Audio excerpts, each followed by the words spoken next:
Good morning.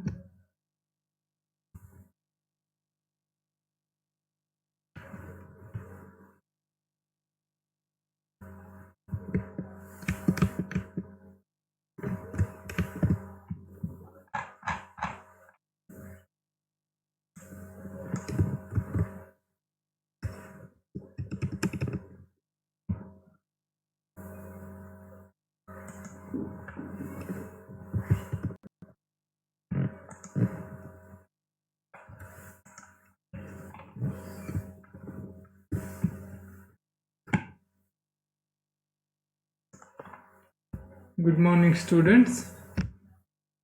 Welcome to today's session of joint venture accounting. ಇವತ್ತು ಕೂಡ ನಾವು ಕೆಲವೊಂದು ಪ್ರಾಬ್ಲಮ್ನ ಸಾಲ್ವ್ ಮಾಡೋಣ. ಅಲ್ಲಿ ಪ್ರಾಬ್ಲಮ್ನ ಹೇಗೆ ಸಾಲ್ವ್ ಮಾಡೋದು, ಇಲ್ಲಿ ಏನು ಕೇಳಿದ್ದಾರೆ ಪ್ರಾಬ್ಲಮಲ್ಲಿ ಅಂತ ಹೇಳ್ಬಿಟ್ಟು ನೋಡಿಬಿಟ್ಟು ಅದಕ್ಕೆ ಸೊಲ್ಯೂಷನನ್ನು ಫೈಂಡ್ ಔಟ್ ಮಾಡೋಣ. In the left window there is a ಪ್ರಾಬ್ಲಮ್ನ ಇಲ್ಲಿ ಡಿಸ್ಪ್ಲೇ ಮಾಡಿದ್ದೀನಿ. ರೈಟ್ ಸೈಡ್ ವಿಂಡೋದಲ್ಲಿ ನಾನು ಸೊಲ್ಯೂಷನನ್ನು ಬರೀತಾ ಹೋಗ್ತೀನಿ. ಒಂದ್ಸಲ ಪ್ರಾಬ್ಲಮ್ನ ಓದೋಣ. ಅಲಿ ಅಂಡ್ ಅಕ್ಬರ್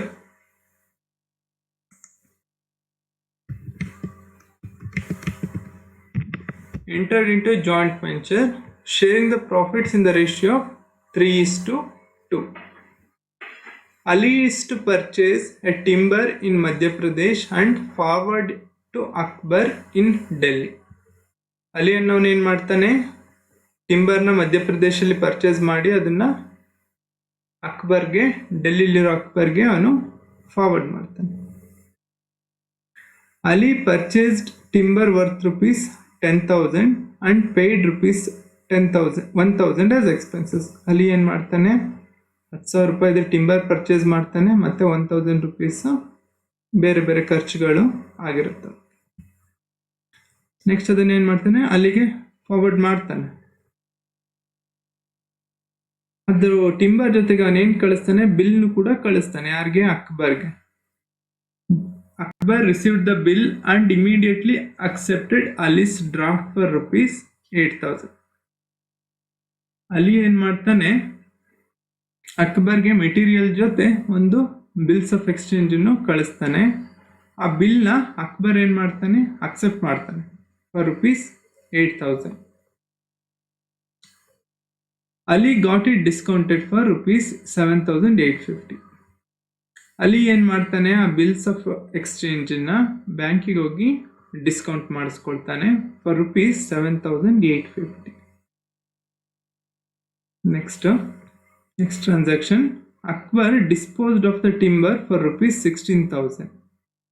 ಅಕ್ಬರ್ ಏನು ಮಾಡ್ತಾನೆ, ಆ ಟಿಂಬರ್ನ ರಿಸೀವ್ ಮಾಡಿದ್ದನ್ನು ಎಷ್ಟಕ್ಕೆ ಸೇಲ್ ಮಾಡ್ತಾನೆ, 16,000ಗೆ ಸೇಲ್ ಮಾಡ್ತಾನೆ. Next transaction, he had spent ₹350 for insurance and ₹300 for rent. ಅಕ್ಬರ್ಗೂ ಕೂಡ ಕೆಲವೊಂದು ಎಕ್ಸ್ಪೆನ್ಸಸ್ಗಳಾಗಿದೆ. That is $350 for fire insurance and ₹300 for rent. Okay. Under the agreement, he is entitled to a commission of ₹5% on sale.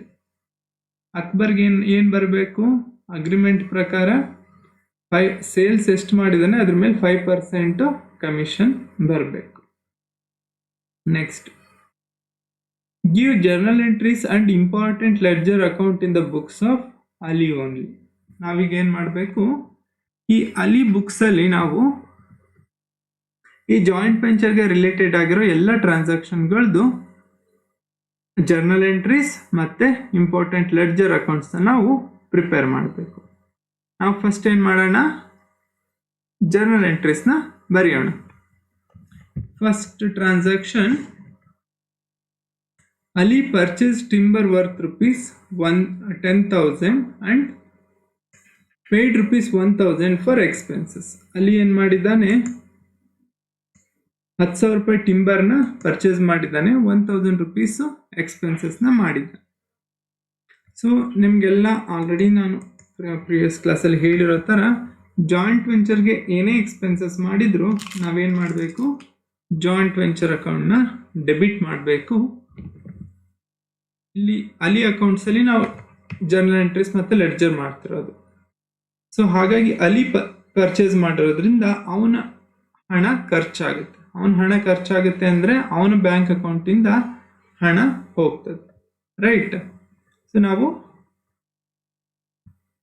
ಈ first ಈಗ ಟ್ರಾನ್ಸಾಕ್ಷನ್ಗೆ journal entry ಬರೆಯೋಣ. First transaction is joint venture account debit to bank account. Amount ಎಷ್ಟು? First 10,000 credit 10,000. Narration ಬರೆಯೋಣ. being the timber purchased. Timber ಏನಾಗಿದೆ? Purchase ಮಾಡಿದ್ದಕ್ಕೆ 10,000 ರೂಪಾಯಿ ಖರ್ಚು ಮಾಡಿದ್ದೆ. ಈಗ ಫಸ್ಟ್ ಟ್ರಾನ್ಸಾಕ್ಷನ್ ಆಯಿತು. ಅದ್ರ ಜೊತೆಗೆ ಇನ್ನೊಂದು ಟ್ರಾನ್ಸಾಕ್ಷನ್ ಏನು ಮಾಡಿದ್ದಾನೆ? 1,000 ರೂಪೀಸಸ್ ಎಕ್ಸ್ಪೆನ್ಸಸ್ ಆಗಿದೆ. ಅದಕ್ಕೂ ಕೂಡ journal entry joint venture account debit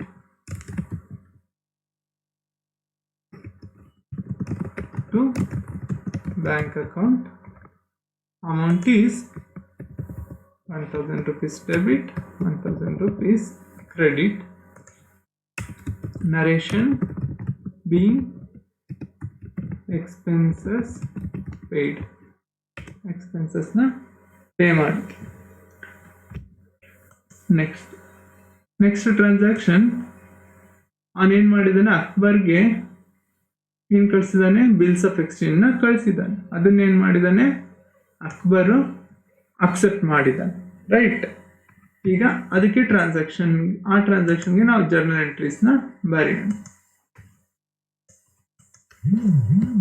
ಈಗ ನಮಗೆ ಅಕ್ಬರ್ ಹಣ ಕಳಿಸಿದ್ರೆ ಏನು ಮಾಡ್ತಿದ್ವಿ? Akbar account debited to bank account debited to Akbar account ಅಂತ ಬರೀತಾ ಇದ್ವಿ. ದಟ್ ಮೀನ್ಸ್ ನಮಗೆ ಹಣ ಬರ್ತಿತ್ತು, ಅಕ್ಬರ್ ಅಕೌಂಟ್ನ ನಾವು ಕ್ರೆಡಿಟ್ ಮಾಡ್ತಾ ಇದ್ವಿ. ಇಲ್ಲಿ ಅವ್ನು ಹಣ ಕಳಿಸಿಲ್ಲ, ಹಣದ ಬದಲು ನಮ್ಗೆ ಏನು ಬಂದಿದೆ? ಬಿಲ್ಸ್ ಆಫ್ ಎಕ್ಸ್ಚೇಂಜ್ ಬಂದಿದೆ. ಅದನ್ನು ನಾವೇನಂತೀವಿ? ನಮಗೆ ಬಿಲ್ಸ್ ಬಂದಿದೆ, ನಮ್ಗೆ ಹಣ ಬರಬೇಕಿರುತ್ತಲ್ವಾ, ಅದಕ್ಕೆ ನಾವೇನಂತೀವಿ? ಬಿಲ್ಸ್ ರಿಸೀವಬಲ್ ಅಂತ ಕರಿತೀವಿ. ಸೊ ನಾವೇನ ರಿಸೀವ್ ಮಾಡಿದ್ದೀವಿ? Bills receivable account debit. ಯಾರಿಂದ ಬಿಲ್ಸ್ ರಿಸೀವ್ ಮಾಡಿದ್ದೀವಿ? ಅಕ್ಬರಿಂದ ರಿಸೀವ್ ಮಾಡಿದ್ದೀವಿ. To Akbar's account. Bills receivable account debit to Akbar's account. ಎಷ್ಟು ಅಮೌಂಟು? 8,000 ರೂಪೀಸ್. 8,000 ರೂಪೀಸ್. ಅವನು 8,000 ರೂಪೀಸ್ದು ಬಿಲ್ಸ್ ಆಫ್ ಎಕ್ಸ್ಚೇಂಜ್ ನಮಗೆ ಕಳಿಸಿದ್ದಾನೆ, ಅಕ್ಸೆಪ್ಟ್ ಮಾಡಿದ್ದಾನೆ ನಾವು ಕಳಿಸಿರೋ ಬಿಲ್ನ. ಅದಕ್ಕೆ ನಮಗೆ ಬಿಲ್ಸ್ ರಿಸೀವಬಲ್ ಅಂತ ಬರ್ತೀವಿ. ನರೇಶನ್ ಏನು ಬರೆಯೋಣ? Being bills receivable received. Being bills receivable received. So third transaction ಆಯ್ತು. ನೆಕ್ಸ್ಟ್ ಏನು ಟ್ರಾನ್ಸಾಕ್ಷನ್ ಇದೆ? Ali got it discounted for ₹7,850. ಆ ಬಿಲ್ಸ್ ರಿಸೀವ್ ಮಾಡಿದ್ದಾನಲ್ಲ ಅಲ್ಲಿ ಏನು ಮಾಡಿದ್ದಾನೆ? ಅದನ್ನ ಬಿಲ್ಸ್ನ ಡಿಸ್ಕೌಂಟ್ ಮಾಡಿಸ್ಕೊಂಡಿದ್ದಾನೆ. ಅಂತಂದರೆ ಬ್ಯಾಂಕಿಗೆ ಹೋಗ್ಬಿಟ್ಟು ಆ ಬಿಲ್ನ ಕೊಟ್ಬಿಟ್ಟು ಹಣನ ರಿಸೀವ್ ಮಾಡಿದ್ದಾನೆ. ಎಷ್ಟು ರಿಸೀವ್ ಮಾಡಿದ್ದಾನೆ? 7,850. 8,000 ರೂಪೀಸ್ ಬಿಲ್ನ ಬ್ಯಾಂಕಿಗೆ ಕೊಟ್ಬಿಟ್ಟು 7,850 ನಾನು ರಿಸೀವ್ ಮಾಡಿದ್ದಾನೆ. ಅದಕ್ಕೆ ನಾವು ಟ್ರಾನ್ಸಾಕ್ಷನ್ಗೆ ಜರ್ನಲ್ ಎಂಟ್ರಿ ಬರೆಯೋಣ. ಬ್ಯಾಂಕ್ ಅಕೌಂಟ್ ಡೆಬಿಟ್ ಅಂದರೆ ನಮ್ಗೆ ಹಣ ಬಂದಿದೆ ಅಂದರೆ ನಮ್ಮ ಬ್ಯಾಂಕ್ ಅಕೌಂಟ್ಗೆ ಹಣ ಬಂದಿದೆ ಅಂತೆ. ಎಷ್ಟು ಬಂದುಂಟು? 7,850 ಬಂದಿದೆ. To bills receivable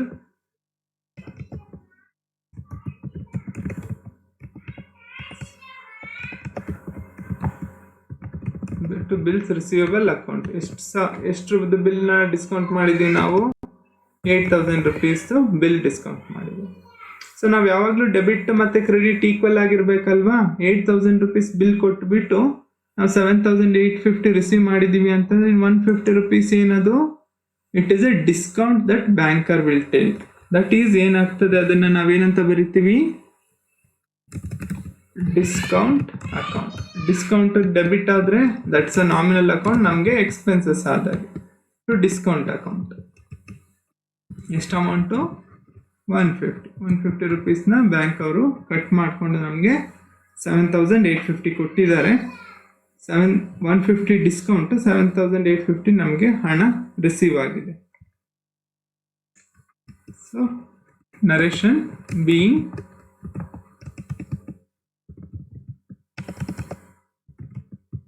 bills discounted. This transaction ಆಯಿತು. Next transaction, Akbar disposed the timber for rupees 16,000.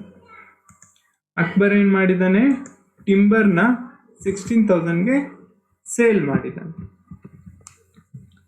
ನಾವೇನಾದರೂ ಸೇಲ್ ಮಾಡಿದರೆ ನಾವೇನಂತ ಬರಿತಾ ಇದ್ವಿ, bank account debited to joint venture account ಅಂತ ಬರಿತಾ ಇದ್ವಿ. ಯಾಕಂತಂದರೆ ಬರ್ತಾ ಇರೋದು ಜಾಯಿಂಟ್ ವೆಂಚರಿಂದ ಹಣ, ಆದ್ದರಿಂದ ನಾವು bank account debited to joint venture account ಅಂತ ಬರಿತಾ ಇದ್ವಿ. ಬಟ್ ಇಲ್ಲಿ ನಾವು ಸೇಲ್ ಮಾಡ್ತಿದ್ದಾನ ಅಂದರೆ ನಾವು ಅಲ್ಲಿ ಬುಕ್ಕಲ್ಲಿ ಬರಿತಾ ಇದೀವಲ್ವ, ನಮ್ಮದೇ ಬುಕ್ ಅಂತ ಇಟ್ಕೊಂಡು ಅಲ್ಲಿ ಸೇಲ್ ಮಾಡಿದಾನ ಇಲ್ಲ. ಸೇಲ್ ಮಾಡಿರೋದು ಯಾರು, ಅಕ್ಬರ್. ಹಣ ಯಾರು ರಿಸೀವ್ ಮಾಡ್ತಾನೆ, ಅಕ್ಬರ್ ರಿಸೀವ್ ಮಾಡ್ತಾನೆ. ಸೊ ಹಾಗಾಗಿ ನಾವೇನಂತ ಬರಿಬೇಕು, Akbar account debit to joint venture account. Akbar account debited to joint venture account. ಎಷ್ಟು, amount is 16,000. Amount is 16,000 being ಏನು ಬರೆಯೋಣ, ಬೀಯಿಂಗ್ ಸೇಲ್ಸ್ ಮೇಡ್. ಸೇಲ್ಸ್ ಮಾಡಿದ್ದಕ್ಕೆ ಅದು ಎಕ್ಸ್ಪೆನ್ಸ್, ಅದು ಎಂಟ್ರಿ ಬರೋದು. ನೆಕ್ಸ್ಟ್ ಈಗ ನಾವು ಅಕ್ಬರ್ ಕೂಡ ಕೆಲವೊಂದು ಎಕ್ಸ್ಪೆನ್ಸಸ್ಗಳು ಮಾಡಿದಾನಲ್ವಾ. He had spend 350 rupees for fire insurance and ₹300 for rent. ಈ ಎಕ್ಸ್ಪೆನ್ಸಸ್ನ ಎಂಟ್ರಿ ಮಾಡೋದಕ್ಕಿಂತ ಮುಂಚೆ ಇನ್ನೂ ಒಂದು ಎಕ್ಸ್ಪೆನ್ಸಸ್ ಆಯ್ತಲ್ಲ ನಮಗೆ, ಈ ಡಿಸ್ಕೌಂಟ್ ಇದೆ ಅಲ್ವಾ, ಡಿಸ್ಕೌಂಟ್ನ ನಾವು ಬ್ಯಾಂಕ್ ಅವರು ಕಟ್ ಮಾಡ್ಕೊಂಡಿದಾರಲ್ಲ ಬಿಲ್ಸ್ ರಿಸೀವಬಲ್ ಮಾಡುವಾಗ, ಸೊ ಅದಕ್ಕೂ ನಾವು ಎಲ್ಲಿಗೆ ಟ್ರಾನ್ಸ್ಫರ್ ಮಾಡಬೇಕು, ಜಾಯಿಂಟ್ ವೆಂಚರ್ ಅಕೌಂಟ್ಗೆ ನಾವು ಟ್ರಾನ್ಸ್ಫರ್ ಮಾಡಬೇಕು. So let us write sixth entry, joint venture account debit to discount account. Amount ಎಷ್ಟು, 150.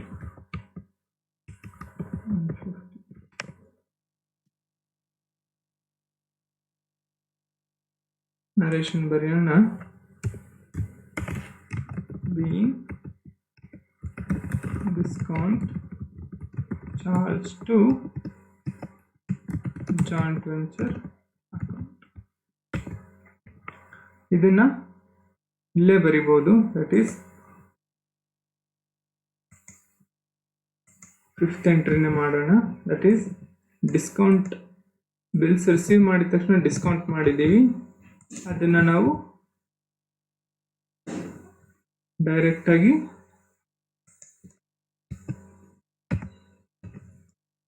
ಜಾಯಿಂಟ್ ವೆಂಚರ್ಗೆ ಚಾರ್ಜ್ ಮಾಡಿದ್ವಿ. ಈಗ ಅದ್ರ ನೆಕ್ಸ್ಟ್ ಅಕ್ಬರ್ ಸೇಲ್ಸ್ ಮಾಡಿದ್ದಕ್ಕೆ ನಾವು Akbar account debited to joint venture account ಅಂತ ಬರೆದಿದ್ದೀವಿ. ನೆಕ್ಸ್ಟ್ ಒಂದು ಎಂಟ್ರಿ ಬರಿ. Next transaction, Akbar had spent ₹350 for fire insurance and ₹300 for rent. ಅಕ್ಬರ್ನ ಎಕ್ಸ್ಪೆನ್ಸಸ್ಗಳನ್ನ ನಾವು ಈಗ ಜಾಯಿಂಟ್ ವೆಂಚರ್ ಅಕೌಂಟ್ಗೆ ಚಾರ್ಜ್ ಮಾಡೋಣ. ದಟ್ ಈಸ್ ಏನೇ ಎಕ್ಸ್ಪೆನ್ಸಸ್ ಆದರೂ ಕೂಡ ಜಾಯಿಂಟ್ ವೆಂಚರ್ ಅಕೌಂಟ್ನ ನಾವು ಡೆಬಿಟ್ ಮಾಡಬೇಕು. Joint venture account debit to Akbar account. ಯಾಕಂತಂದ್ರೆ ಇಲ್ಲಿ ಎಕ್ಸ್ಪೆನ್ಸಸ್ ಮಾಡಿರೋದು ಅಕ್ಬರ್. ಅಮೌಂಟ್ ಎಷ್ಟು? 350 plus 300 650 650 credit. Narration being expenses paid by Akbar. Bracket al bariyana is 350 plus 300. Next transaction noda. Next transaction, under the agreement he is entitled to the commission of 5% on sales. ಅಂದ್ರೆ ಅಕ್ಬರ್ಗೆ ಏನು ಕೊಡ್ಬೇಕು ನಾವು? Sales ಮೇಲೆ 5% commission ಅನ್ನ ಕೊಡಬೇಕು. So commission is also an expenses to the joint venture. So ನಾವೇನು ಬರೆಯೋಣ? ಆ ಟ್ರಾನ್ಸಾಕ್ಷನ್ ಬರೆಯೋಣ. ಜಾಯಿಂಟ್ ವೆಂಚರ್ಗೆ ಎಕ್ಸ್ಪೆನ್ಸಸ್ ಆದರೆ joint venture account debit commission ಯಾರಿಗೆ ಎಂಟೈಟಲ್ಡ್ ಇದ್ದಾರೆ? ಅಕ್ಬರ್ಗೆ. So to Akbar account. ಎಷ್ಟು? ಸೇಲ್ಸ್ ಎಷ್ಟಾಗಿದೆ? 16,000. ಅದ್ರ ಮೇಲೆ 5% ಅಂತಂದರೆ ರುಪೀಸ್ 800. 800 debit, 800 credit. Being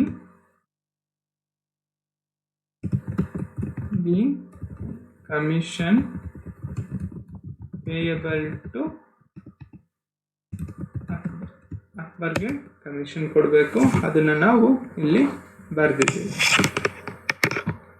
ಈಗ ನಾವು ಎಲ್ಲ ಟ್ರಾನ್ಸಾಕ್ಷನ್ಗಳನ್ನೂ ಬರ್ದಾಯ್ತು. ಈಗ ಏನು ಮಾಡಬೇಕು? ನಾವು profit and loss find out ಮಾಡಿ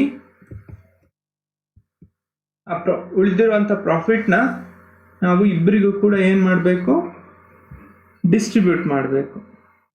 ಓಕೆ, ಈಗ ಪ್ರಾಫಿಟ್ ಎಷ್ಟಾಗಿದೆ ಅಂತ ಹೇಳಿಬಿಟ್ಟು ಫೈಂಡ್ ಔಟ್ ಮಾಡೋಣ.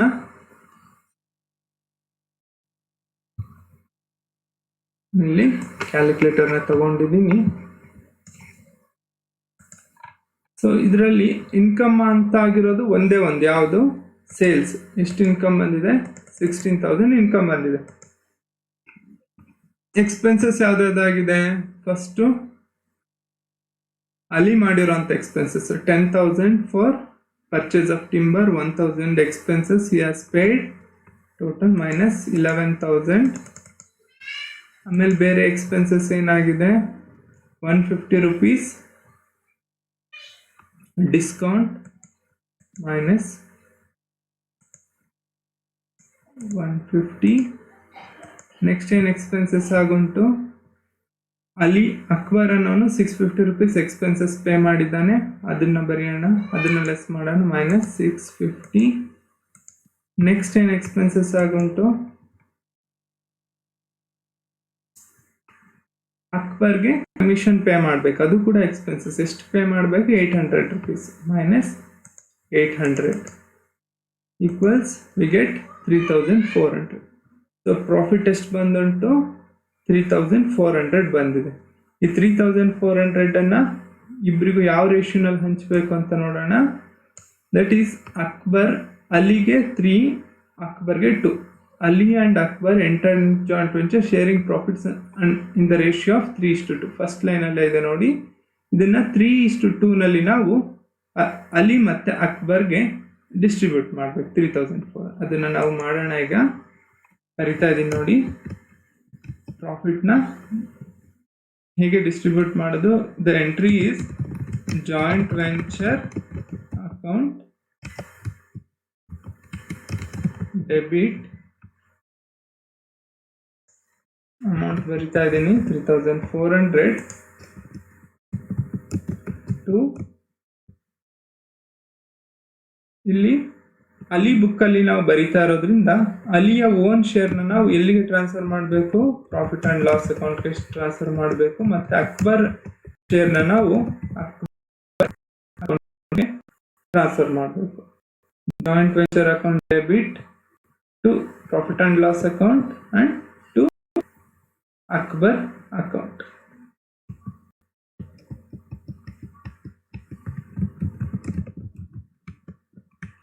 Amount is 3,400. 3,400 ನ ಅಲ್ಲಿಗೆ ಎಷ್ಟು ಸಿಗ್ತದೆ?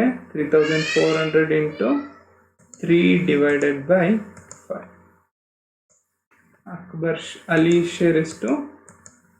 2,000.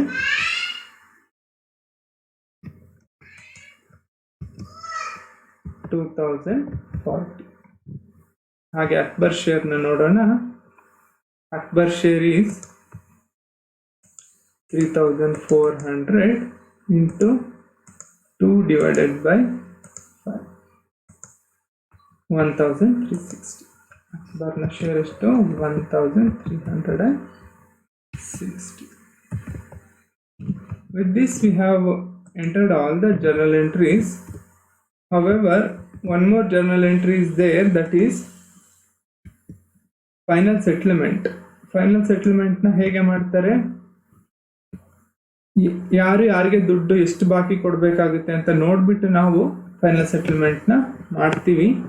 ಆ ಫೈನಲ್ ಸೆಟಲ್ಮೆಂಟ್ನ ನಾವು ಎಷ್ಟು ಅಮೌಂಟ್ ಅನ್ನೋದನ್ನ ನಾವು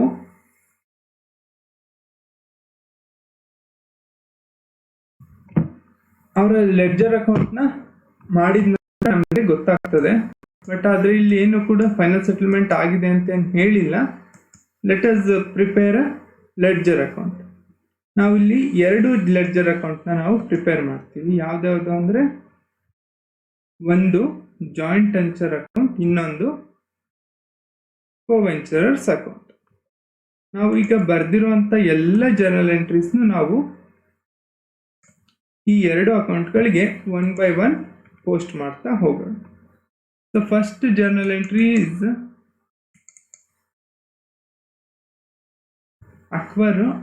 ಅಲಿ ಟಿಂಬರ್ನ ಪರ್ಚೇಸ್ ಮಾಡಿದ್ದಾನೆ. ಅದಕ್ಕೆ ಎಂಟ್ರಿ ಏನು ಬರ್ದಿದ್ವಿ? Joint venture account debited to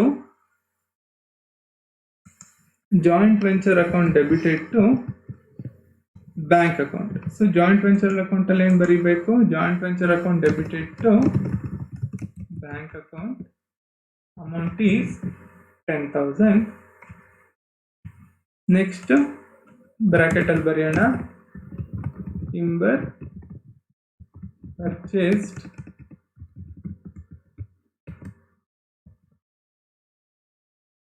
next transaction is expenses paid. The journal entry is joint venture account debited to bank account. ಅದನ್ನು ಕೂಡ ಅಲ್ಲಿ ಬರೆಯೋಣ, joint venture account debited to bank account. expenses paid amount is 10,000. ಹಾಗೆ next entry ಏನಿದೆ? Bills receivable account debited to Akbar's account. Bills receivable account debited to Akbar's account. ಇಲ್ಲಿ bills receivable account ನಾವಿಲ್ಲಿ ಬರೆದಿಲ್ಲ, but ಇಲ್ಲಿ ಅಕ್ಬರ್ ಅಕೌಂಟ್ ಇದೆ. ಅಕ್ಬರ್ ಅಕೌಂಟಲ್ಲಿ ಏನಾಗ್ತದೆ? ಕ್ರೆಡಿಟ್ ಆಗುತ್ತೆ by bills receivable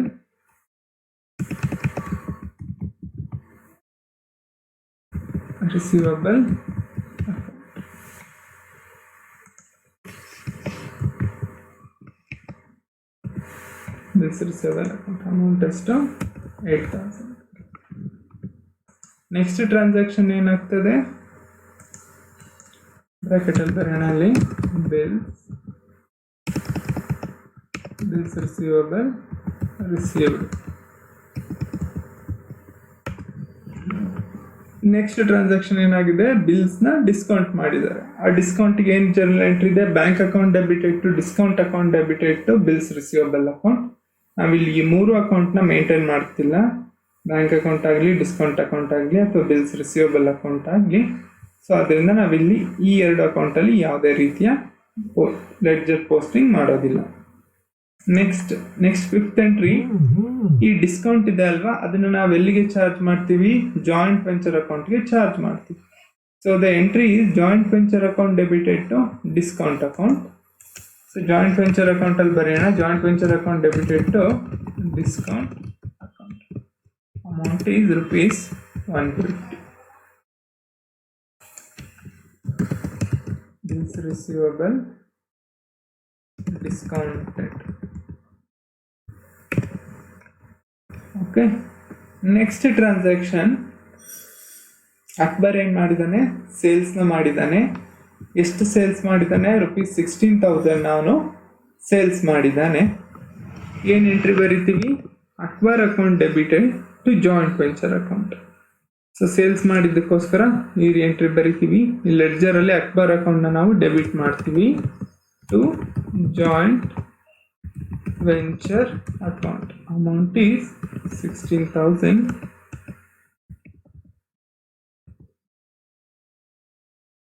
joint venture ಅಕೌಂಟಲ್ಲಿ ನಾವೇನು ಮಾಡ್ತೀವಿ? ಕ್ರೆಡಿಟ್ ಮಾಡ್ತಾ ಇದ್ದೀವಿ by Akbar account. Amount is 16,000. ಬ್ರಾಕೆಟಲ್ಲಿ ಬರೀರಿ ಸೇಲ್ಸ್ ಮೇಡ್. ಇಲ್ಲೂ ಕೂಡ ಬ್ರಾಕೆಟಲ್ಲಿ ಬರೆಯೋಣ ಸೇಲ್ಸ್ ಮೇಡ್. ಈಗ ನೆಕ್ಸ್ಟ್ ಟ್ರಾನ್ಸಾಕ್ಷನ್ ನೋಡೋಣ. ಈಗ ಅಕ್ಬರ್ ಕೆಲವೊಂದು ಎಕ್ಸ್ಪೆನ್ಸಸ್ನ ಮಾಡಿದ್ದಾನೆ, ಅದನ್ನು ನಾವು ಜಾಯಿಂಟ್ ವೆಂಚರ್ ಅಕೌಂಟ್ಗೆ ಡೆಬಿಟ್ ಮಾಡಿದ್ದೀವಿ.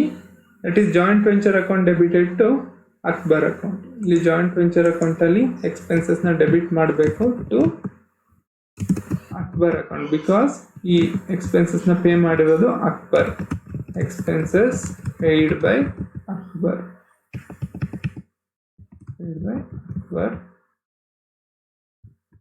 ಅಮೌಂಟ್ ಎಷ್ಟು?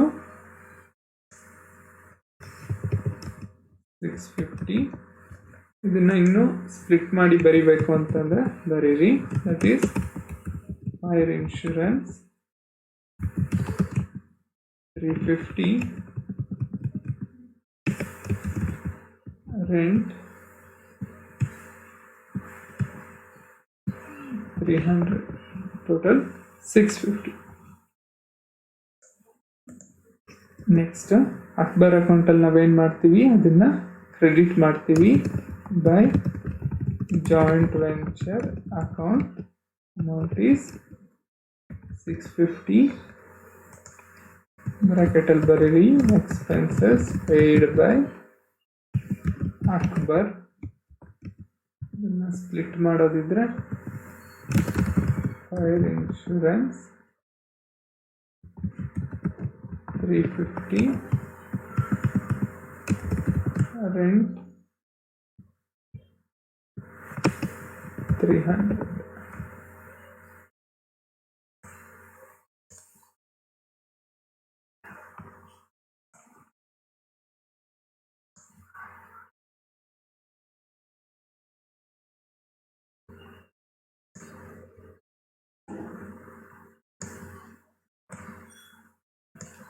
Okay, next transaction,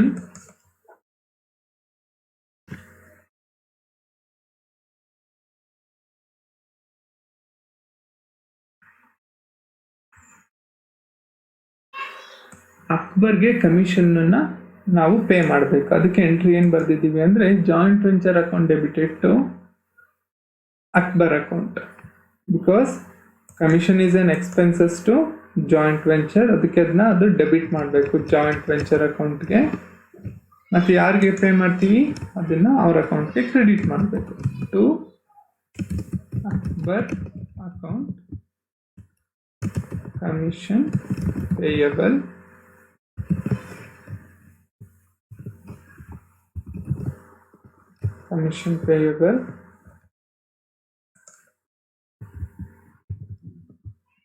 amount is commission payable is 800. Akbar ಅಕೌಂಟಲ್ಲಿ ಕ್ರೆಡಿಟ್ ಮಾಡಬೇಕು by joint venture account.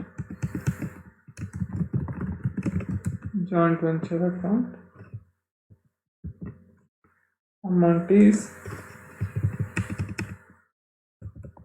800.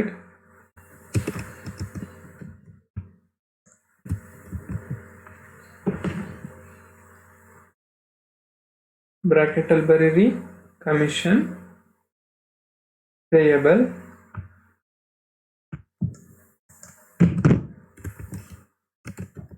Commission payable. ಈಗ ನೆಕ್ಸ್ಟ್ ಲಾಸ್ಟ್ ಎಂಟ್ರಿ ಒಂದು ಬರೋಣ. ದಟ್ ಈಸ್ ಪ್ರಾಫಿಟ್ನ ನಾವೇನು ಮಾಡಬೇಕು, ಡಿಸ್ಟ್ರಿಬ್ಯೂಟ್ ಮಾಡಬೇಕು ಅಮಾಂಗ್ ಅಲಿ ಆ್ಯಂಡ್ ಅಕ್ಬರ್. ಅಲಿಗೆ ಎಷ್ಟು ಬರುತ್ತೆ, 2040 ಬರುತ್ತೆ. ಅಕ್ಬರ್ಗೆ ಎಷ್ಟು, 1360 ಸಿಗುತ್ತೆ. ಅದನ್ನು ನಾವು ಇಲ್ಲಿ ಜಾಯಿಂಟ್ ವೆಂಚರ್ ಅಕೌಂಟಲ್ಲಿ ಬರೆಯೋಣ. To profit and loss account. ಅದಕ್ಕಿಂತ ಮುಂಚೆ ಇದು ಪ್ರಾಫಿಟ್ ಟೋಟಲ್ ಮಾಡೋಣ. 16,000